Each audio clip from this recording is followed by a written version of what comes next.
Toy birden bir odam o'zi yolg'iz qilib bo'lmaydigan, boshqalarning yordamiga ehtiyojli bo'ladigan bir ish. Turmush qechib qutulg'ili bo'ladigan tanlash emas. Toy qilgan odamga Allohning yordam qilish haqqi bor. Şuna çoğlar etrafidagi toy qilish yoshidagi yoshlarning qiz tunishtirish, elchilik va toy ishlari qatorli moddiy va ma'naviy jihatdagi ishlarda yaqindan ularga yordamda bo'lishi Allohning buyrug'i. Turmush hargizmi hamma narsa tayyor oldimiz qiladigan dasturxon emas. Nurg'ulg'an o'g'il qizlar, bo'libmi o'g'illar to'ydan keyingi iqtisodiy besim tufayli to'y qilish yoshini kechiktiradi.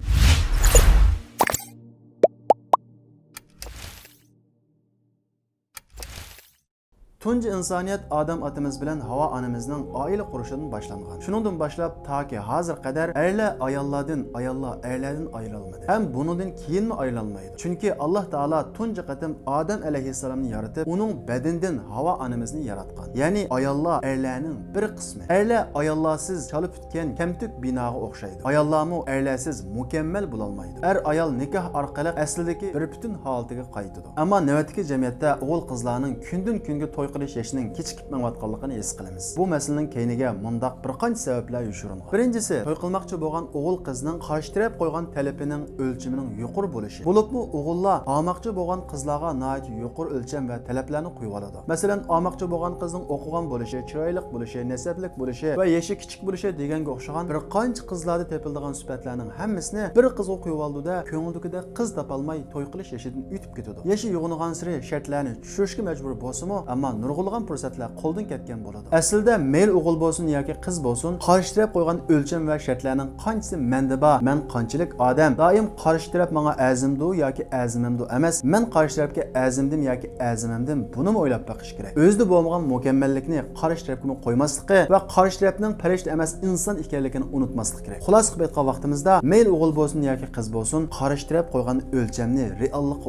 uyg'un qilishi lozim. Ikkinchisi, ba'zi qizlar turmushni g'oyiviy jafo mushaqqatsiz o'ylab olib, xiyolidagi u jafo mushaqqatsiz g'oyiviy turmushni reallikdan izlab topolmay, saqlab to'y qilish yoshini o'tkazib o'tadi. Masalan, ba'zi qizlar bir ishda utuq qozongan, muvaffaqiyat qozongan yigitga yotliq bo'lishini xohlaydi. Ham shunday yigitlarni kutadi. Bu xato emas, lekin ko'p qism utuq qozongan va muvaffaqiyat qozongan kishilar to'y qilib bo'lgan bo'ladi. Ya'ni nurg'ulg'an yigitlar to'y qilishni ilgari emas, to'y qilib bo'lgandan keyin utuq qozonadi. Shuning uchun qizlarning muvaffaqiyat qozongan, utuq qozongan yigitlarni emas, tirishchan yigitlarni tanlashi reallikqa teg'imi uyg'un. Tirishchan yigit cho'qim utuq qozona oladi. Qisman qizlar pul va puldor kishilarni saqlashi mumkin. Buni xato deb ketgili bo'lmaydi. Lekin ko'p qism puldor kishilarning yoshi cho'ng to'y qilib bo'lgan bo'ladi. Ya'ni nurg'ulg'an yigitlar yosh vaqtida tirishib, yoshi 40larga yaqinlashgan vaqtida undan keyin pul tepib, orzu qilgan turmushga erishadi. Shuning uchun mayli o'g'il bo'lsin yoki qiz bo'lsin, texi qurmagan turmushini turmush qurib nurg'ulg'an jafo mushaqqatlarni o'tkazgandan keyin erishganlarning hayotiga o'lcham qilib olsa, xatolashgan bo'ladi. Turmush hargizmi hamma narsa tayyor oldimiz qiladigan dasturxon emas.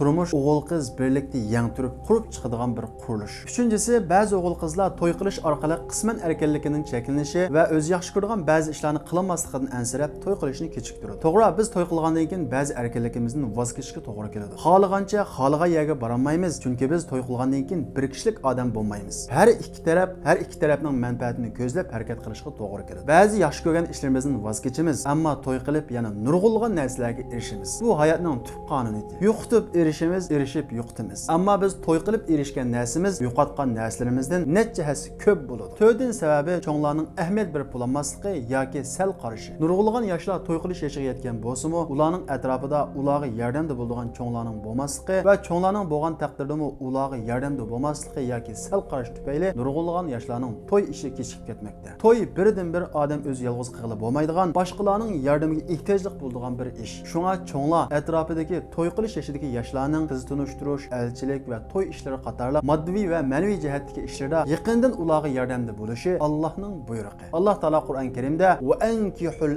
ayama minkum sizlar oranglardagi bo'ytoqlarni o'ylab qo'yinglar deb buyruq qiladi. Nurg'ulg'an o'g'il qizlar, bo'libmi o'g'illar to'ydan keyingi iqtisodiy besim tufayli to'y qilish yoshini kechiktiradi. Masalan, to'y qilsam uy ijara olaman, uni olaman, buni olaman, uni to'layman, buni to'layman, ayolim tug'sa doktorxonaga pul ketadi deganga o'xshagan texi yuz bermagan chiqimlardan ansirab bo'ytoqlik hayotini davomlashtiradi. Amaliyotda Albatta bu to'g'ri tanlashmi? Yo'q. To'g'ri, turmushga pul ketadi. Lekin odam mas'uliyat tushgan vaqtida shuningga tushliq turishadi. Burunliq uyqusidan uyg'onadi, yushurin kuchlari oshkora bo'ladi. Bo'ytoq vaqtida bamdatdan keyin chuqchuq uxlagan bo'lsa, to'y qilgandan keyin oila mas'uliyati uning uyqusini qochiradi. Esimizda bo'lsin, turmush qechib qutulg'ili bo'ladigan tanlash emas, balki turmush besib o'tishga tegishli o'tgan. Shunga yoshlarga tavsiya qildiganim, agar sizlar to'y qilib bir uyga kirib olgudek iqtisod to'plagan bo'lsanglar, keyingi texi yuz bermagan iqtisoddan qo'rqmay to'y qilinglar. Mana biz buni Allohga tavakkul qilish deymiz. To'y qilgan odamga Allohning yordam qilish haqqi bor. Payg'ambar alayhissalom hadisda 3 turlik odamga Allohning yordam qilish haqqi bor. Bu 3 turlik odamning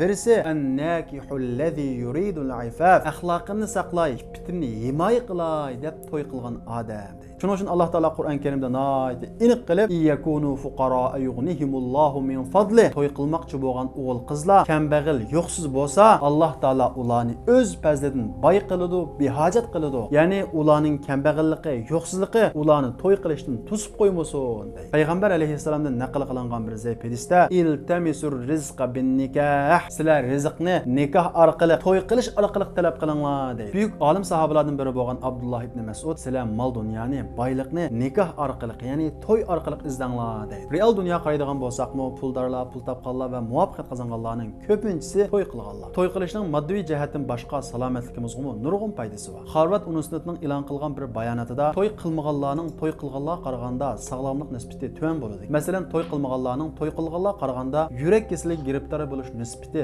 82% yuqori bo'ladi ekan. Bu amaliyotda reallikka uyg'un, aqlga muvofiq bir ish. Masalan, to'y qilganlarning tamoqi joyida, uyqusi va boshqa turmush tartiblari ratlik bo'ladi. Aksicha to'y qilmaganlar yolg'izlik, tushkunlikka o'xshash ruhiy kasalliklarga uchrash nisbati nihoyat yuqori bo'ladi. Bo'libmi yashi yo'g'ingan sari mehr sirab ruhiy tushkunlik qoplaydi. To'y qilganlar bo'lsa, turmushdagi xushallikdan boshqa bola huzuri, yashi cho'ngaygan vaqtida navri huzuriga o'xshash ruhiy uzuqlar bilan uzuqlanib turg'achqa, qiyirgan vaqtidami jushqun, tiran qaraydi. To'y qilishning eng muhim foydalaridan birisi emas, balki birinchisi to'y bir odamning iymonini, ya'ni dinini to'liqlaydi. Payg'ambar alayhissalom hadisda "Iza tazawwaja al-abdu faqad istakmala nisfad-din, falyattaqillaha fin-nisfil baq." Bir odam to'y qilsa, u odamning dinining yarmi to'liqlangan bo'ladi. Qolgan yarmida Alloh taoladan qo'rqsin deydi. To'y qilish odamning axloqini himoya qilib qolmay, boshqalarning fitna fasadlaridan saqlaydi. Shuning uchun payg'ambar alayhissalom: "Ey yoshlar, sizlarning qaysinglar to'y qilishga imkoniyat yer bersa, to'y qilsin, chunki to'y ko'zni va avratni haromdan saqlaydi"